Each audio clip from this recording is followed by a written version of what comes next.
acho que é um doente. Só que tem um pouco de Onde está também? Não, pô. Isso é bom jornalismo. Já foi há muito tempo. Tem que fazer agora outras coisas.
Futebol, é? Deve ser sempre. Tem alguma coisa.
Good evening to all of you. Welcome to this press conference. The floor is yours, Prime Minister Rutte. Thank you so much, and also good evening. I'd like to again extend a warm welcome to Prime Minister Mette Frederiksen of Denmark and NATO Secretary General Jens Stoltenberg.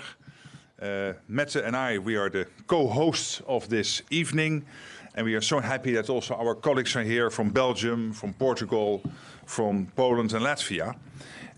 President Klaus Johannes of Romania was also there during the dinner, but he had a very tight time schedule, so he's not here during the press conference. He has a state visit of the French president taking place in Bucharest tomorrow. Mette Frederiksen and I convened this meeting because we wanted to give leaders of NATO member countries from different regions a chance to talk informally ahead of the maybe potentially crucial, but at least very important NATO summit in Madrid at the end of this month. And naturally, the main topic of discussion was Russia's brutal and unprovoked war against Ukraine. Vladimir Putin must not win this war. And the countries here with us have reaffirmed their unwavering and their enduring support to Ukraine. Right here and now, on behalf of us all, I call on Vladimir Putin once again to stop this aggression. The war in Ukraine has serious consequences for security in Europe and once again underscores the need for a strong and united transatlantic alliance. Recent events have led to Finland's and Sweden's decision to apply for NATO membership. I understand this step, and together with all the other leaders here, support it wholeheartedly. I'm confident that they will be a tremendous asset to our alliance at both political and military level. At the NATO summit in Madrid, we will discuss how to guarantee a robust, credible and sustainable longer-term NATO deterrence and defense posture. With that in mind, it's vital that we talk about the new strategic concept, about how to adapt our alliance to meet today's threats, and tomorrow's as well. This calls for a fresh approach, new instruments, and also smarter strategies. In other words, a robust plan for the next 10 years. In light of the new reality we are sadly facing, we will also discuss the need for increased resourcing to bolster our alliance and make us more resilient to threats to our collective security. Today we had a productive informal discussion that will contribute to a successful summit. I'm really looking forward to that, and now I'd like to hand over to you, Mette Frederiksen. Thank you so much, Mark. And first of all, thank you for hosting these important discussions here today. Russia's brutal invasion of Ukraine marks a new and more uncertain time for Europe. Allies are supporting Ukraine's heroic fight, and we have to continue to do so to make sure that Ukraine will win this war. Since the beginning of this conflict, the Allies have made a number of important decisions, demonstrating without any doubt that NATO is the cornerstone of the transatlantic security and will remain so in the future. In 2 weeks from now, all allies will meet in Madrid to discuss the direction in the future for NATO in some very difficult years to come. All of us here today agree that NATO as an alliance should come out stronger than ever from Madrid, and we are ready to deliver what it takes, both when it comes to NATO's military posture and increased common funding. That is our clear message today. I also hope that we soon welcome Sweden and Finland to the alliance. Their membership will benefit the security of us all.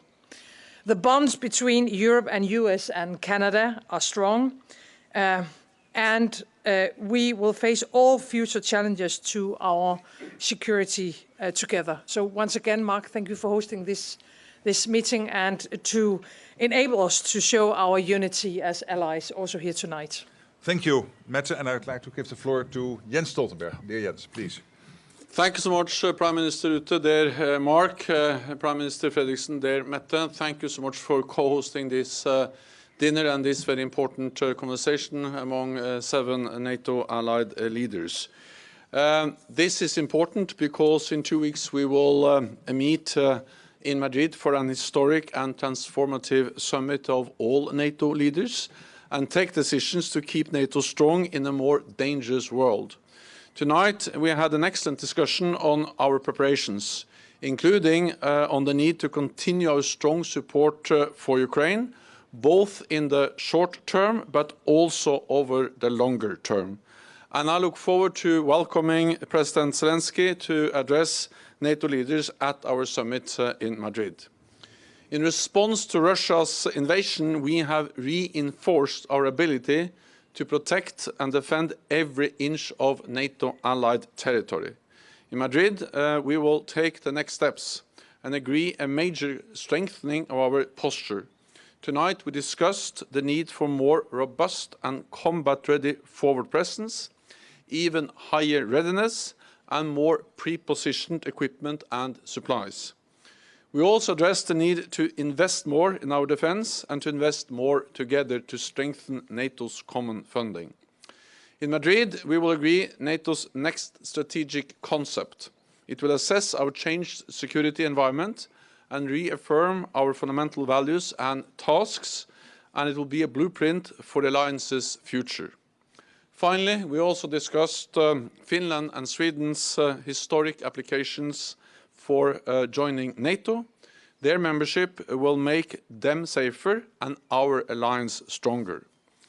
I had constructive talks with President Niinistö and Prime Minister Andersson during my visit to Finland and Sweden earlier this week, and I welcome the serious steps already taken to address Turkey's concerns, including the fight against PKK. Our dialogue continues to find a united way forward. So, Mark and Mette, thank you so much for hosting us all tonight. Thank you so much, Jens. And now I'd like to give the floor to Alexander Crowe, Prime Minister of Belgium. Yes, thank you, Mark, and Mette for organizing this very timely pre-summit in the run-up to the meeting of Madrid. It's clear that since February 20th, we live in a different world. The Russian war and the Russian aggression against Ukraine is a game changer related to security in Europe. But the good news in this is that NATO is stronger, more unified and more solid than it has ever been. On the eastern flank, we are showing our solidarity, and we're showing what solidarity between allies actually in practice means. We also see that solidarity is attractive, with Finland and Sweden applying to become part of our alliance. As Belgium, we assumed our responsibility from the start, from the moment that the war started. Our fighter jets are air policing the skies of Poland and of the Baltics, and we have a Belgian battalion which is stationed in Romania as part of the rapid response force. And let me be clear, we will continue to take our responsibility. Glad this evening, dear Jens, that we had the opportunity to look ahead to the summit in Madrid, where we will adopt NATO's new strategic concept and also discuss burden sharing. Within Belgium, we have a clear path in growth in military spending. With decisions from the previous and the current government, we are almost doubling our military spending by 2030, and we are working to realign our defense efforts with European non-nuclear NATO allies.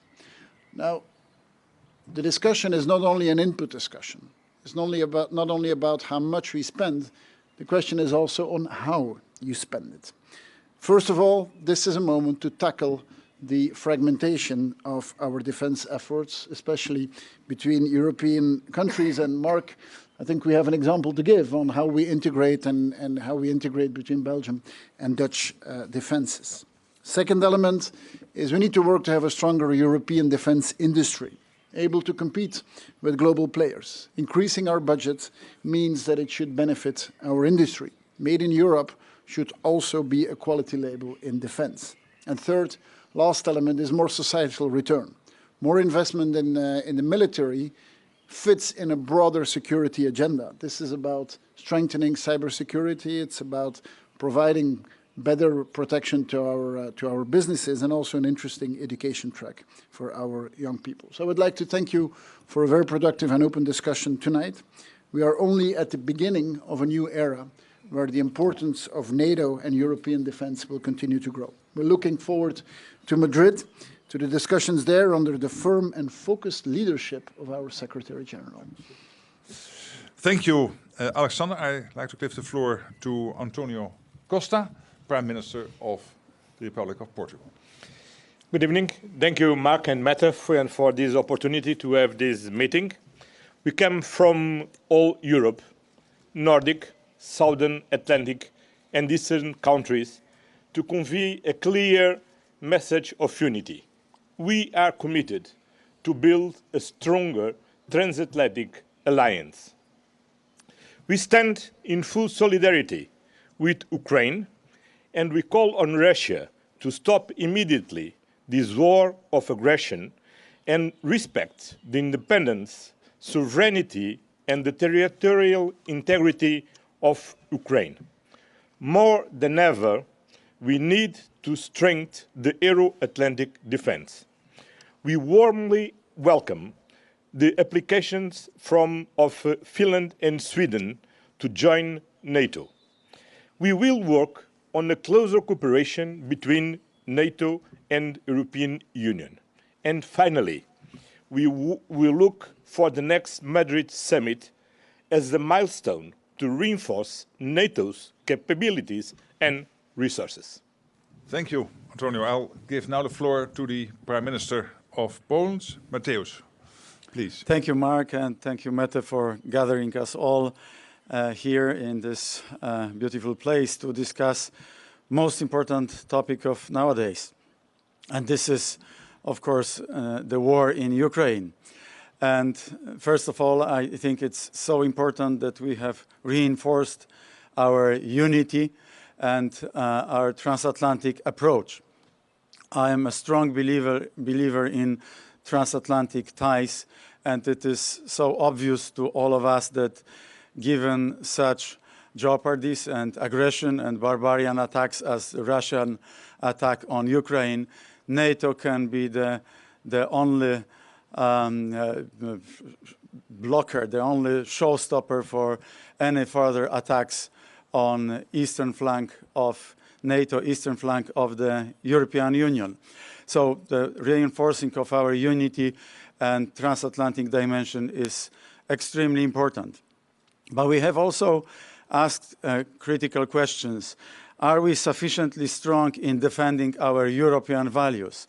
In Ukraine, the Ukrainian soldiers and people of Ukraine fight for the most important European and free world values: sovereignty, freedom, right to live, and other critical values. And I think the answer is no, we are not doing enough. We have not done enough to defend Ukraine, to support Ukrainian people, to defend their freedom and sovereignty. And this is why I urge you, I ask you to do much more to deliver weapon, artillery to Ukraine. They need this to defend their country, to defend their territorial integrity and sovereignty. Where is our credibility if Ukraine fails? Can we imagine that Ukraine fails and we revert back to business as usual? I hope not. I just hope that not only the 7 of us from the European Council who have been gathered by Mark and Mette cannot imagine such a scenario. I cannot imagine such a scenario. I just believe that this would be a complete failure and disaster of the European Union, of our values, and of NATO. And this is why it is so important that we focus on efficient, effective support of Ukraine here and now. not in several weeks' time, not in several months' time, here and now. And herewith, what is also very important is supporting Ukrainian ambitions on their road to the European Union. We support giving them the candidate status as quickly as possible, because Ukrainian people need hope, and this is their major hope for the future. In our discussion, we have been also focusing on a very important topic, fighting disinformation and fighting Russian propaganda. And Antonio indicated also at, Russian propaganda in Africa. And it is very important that we are aware that Russian disinformation efforts and propaganda are so dangerous for all of us, and this is why we have to fight this propaganda. In Poland, we host some 2.5 million Ukrainian refugees. These are mothers with children, predominantly mothers with children. They all found shelter in Poland. We have given access to our healthcare system, educational system, our social security system. They want to go back to Ukraine, but they can stay in Poland for as long as they want, as long as they feel they will feel secure in Poland, and they know that they are welcome in Poland as well. In Ukraine, there is a war of Europe against Russian imperialism. Russia and Putin distilled from the modern history the worst which you can imagine: colonialism, imperialism, and nationalism, and very nasty form of nationalism as well. This is why we all have to fight with Russia, and we have to unite our efforts. And one last thing, look at what is happening with the price of raw materials, natural resources, and wheat, crops, grain. This is yet another type of weapon of the Kremlin against the free world. Putin wants to create famine in Africa, in Middle East, with the hope that yet another migration crisis will destabilize the European Union. This is why we have to take a very decisive stance here and now with regard to the war in Ukraine. Thank you. Thank you, Mateusz, for that very urgent message. And now, finally, the floor to the Prime Minister of Latvia. Krišjānis, the floor is yours. Thank you very much, Mark. Also, thank you, Mette, for co-hosting this event. The world really has changed since February 24th, when Russia, from a war which it had been waging for 8 years in the Donbass, went to a full-out, brutal, unprovoked attack on all of Ukraine with the goal of annihilating Ukrainian statehood and annihilating Ukrainian identity. Putin, in starting this war, I think he did not count on two things. One, he did not count on the resistance of the Ukrainian people and the Ukrainian army. And two, I don't think he counted on the reaction that we in Europe and in NATO have had. And that is, he has pushed us together and reunited us in a way that maybe we have not had this sense of purpose for many years. Today we're speaking about the transatlantic relationship and the need to strengthen this bond. But we also need to strengthen Ukraine, to help them in this war, because there's only one way to restore peace and security in Europe. That is for Ukraine to win the war and for Russia to lose the war. So the Ukrainians need weapons, they need financing, and I also think they need our political support in opening a pathway to the European Union. But in addition to strengthening and helping Ukraine, it's important that as NATO member states, we strengthen the NATO alliance not only politically, but very practically, militarily, all along the eastern flank, from the Baltic down through the Black Sea. because the threat is very real. In NATO, we say, and correctly say, that we will defend every inch of NATO territory. But we have to make those words very credible by making sure we have the troops, the weapons, the capabilities all throughout the eastern flank to make this a reality, especially in the Baltics, which are between Russia and the Baltic Sea. It's important to shore up the presence up to a brigade level so that the deterrence is very real indeed. The least expensive or the cheapest way to fight a war is never to have to fight the war. To have enough deterrence on the ground to make sure that no one ever comes in. And that must be our goal in NATO. And finally, I think it's important to say that as democracies, we must not be afraid of being strong, also strong militarily.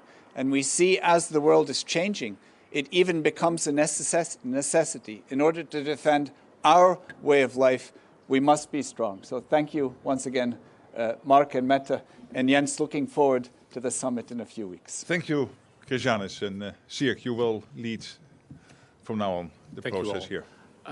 We now have time for questions and answers. Please introduce yourself briefly before you ask a question. RTL.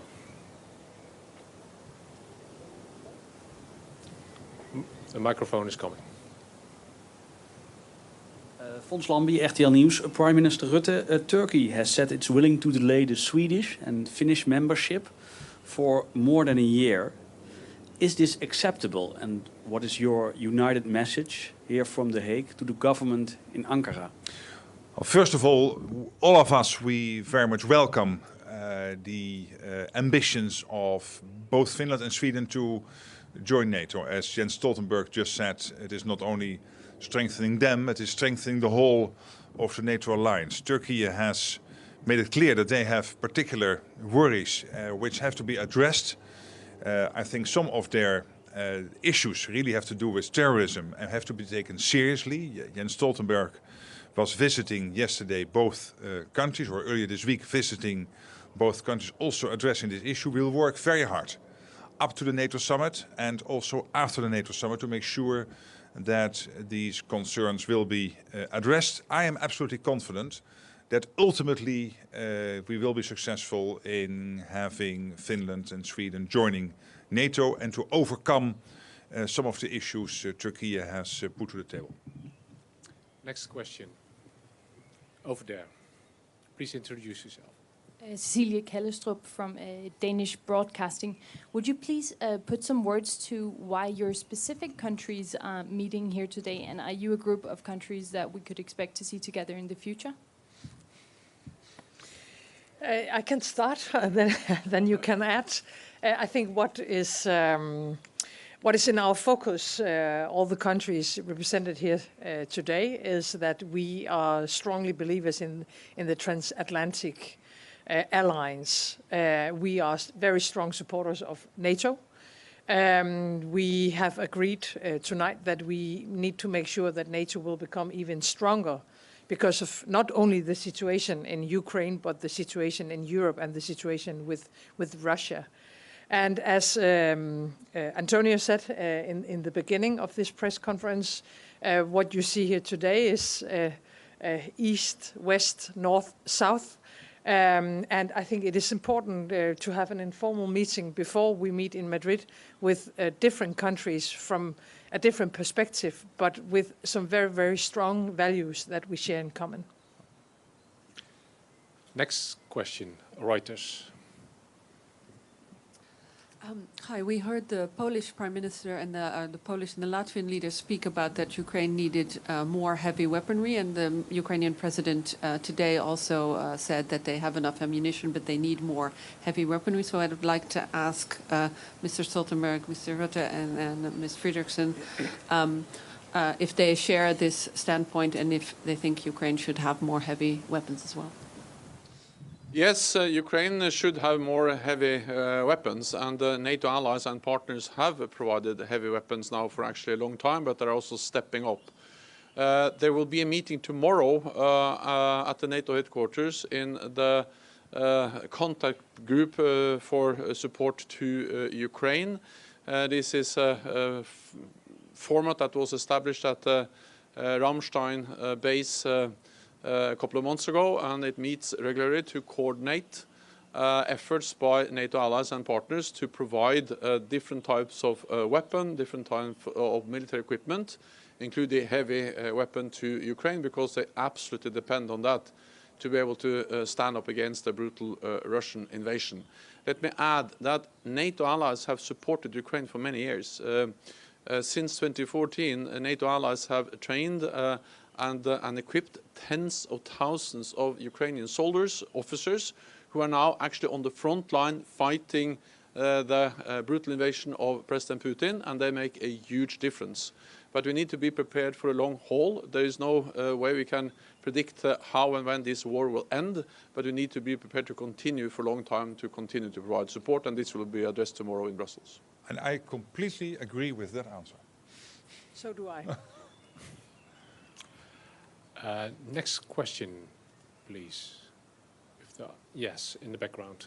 Please introduce yourself. Piotr Witkowski, Polsat, news television from Poland. President of Ukraine, Volodymyr Zelensky, also asks for tougher sanctions against Russia. We are 1 week ahead of European Council. Are you going to discuss seventh package of the sanctions, and what is on the table when it comes to the seventh package of the sanctions that can be agreed among all European Union countries? One particular issue, one particular aspect of sanctions which we very strongly advocate for is seizing Russian Federation and Russian oligarchs' assets, because as of today we have only frozen those assets. Freezing assets is not enough. We need to have funds to rebuild Ukraine. To rebuild Ukraine, to reinstate peace, we have to also reinstate justice. And this is why we need the funds of the war criminals. And I view Russian Federation and everybody who supports them as a barbarian country which has breached all the international law, but also is committing genocide in Ukraine. Bucha, Irpin, Hostomel, Borodyanka, I've seen some of those places, and I can tell you that, you know, they are full of evidence of brutal murdering, brutal crimes by Russian troops, and this is why we have to be very tough and harsh on our sanctions. And I would advocate for negotiating another package of sanctions. Yes. I think we have room for one or two more questions. NOS.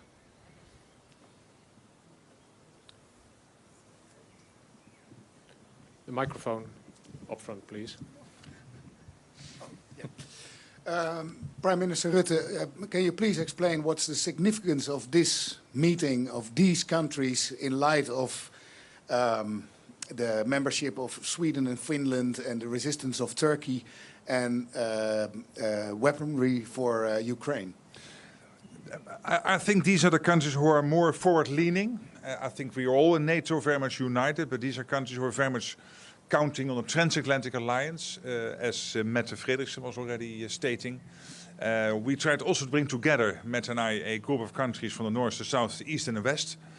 And indeed, we stand united in very much supporting wholeheartedly the Finnish and Swedish expressed wish to join our alliance. I really think, we all feel this will be a great addition to the alliance, but also necessary for the two countries. We completely understand that particular wish. And in terms of weaponry, we are also standing united here that it is crucial for Russia to lose the war. And as we cannot have a direct confrontation between NATO fighter jets or NATO troops with Russia, what we need to do is to make sure that Ukraine can fight that war, has access to all the necessary weaponry. As we have done with Germany a couple of weeks ago, we are now training Ukrainians, as you know, on the Panzer 2000 system, and we hope to ship as soon as possible 12 of those to Ukraine from Germany and the Netherlands. And so we are all working on delivering as much as possible weaponry, humanitarian support, but also the heavy weaponry. And we have to continue doing it. And here are two themes which are really uniting us, that transatlantic orientation, but also the absolute need to support Ukraine also militarily. Mr. Stoltenberg, can this also be seen as a message to the resistance of Turkey, this meeting today? So first of all, I welcome that a group of NATO allies meet in this way in the run-up to the summit, where all 30 allies will meet. Of course, NATO allies meet in different formats. Last week there was a meeting in Bucharest, the group called B9, 9 Eastern allies from the eastern part of our alliance, and they met and they discussed many of the same issues in preparation for the summit. So I welcome the fact that 7 allies then from different parts of the alliance meet and address important issues. My message on Swedish and Finnish membership is that I strongly welcome that. It's an historic decision. It will strengthen them, it will strengthen us, but at the same time we have to take seriously those concerns that are raised by President Erdogan, because actually Turkey faces some serious terrorist threats. There is no other NATO ally that has suffered more terrorist attacks than Turkey, and when an important ally as Turkey raises these concerns, of course you have to sit down and do as we always do in NATO when there are differences, discuss, consult, and then find a united way forward. Okay, thank you. We have one final question at the back. Thank you, Susana Freixas, SIC Portugal. Speaking of accession, and since we are talking about this, and Prime Minister Morawiecki said that the EU or more has to be done to help Ukraine, and Poland clearly backs the candidate status of Ukraine. Prime Minister Rutte, the 7 leaders here today, are you also united on this topic? I mean, backing and supporting these candidate status. And I'm thinking about the meeting next week in Brussels. And Prime Minister Costa, today you said that the EU risks somehow creating false expectations for Ukraine. What exactly does it mean? Does it mean that Portugal will not support this candidate status next week? Or is the EU already creating these false expectations, or is the EU going to disappoint those that expect more? Thank you. On your first question, we did not discuss that tonight.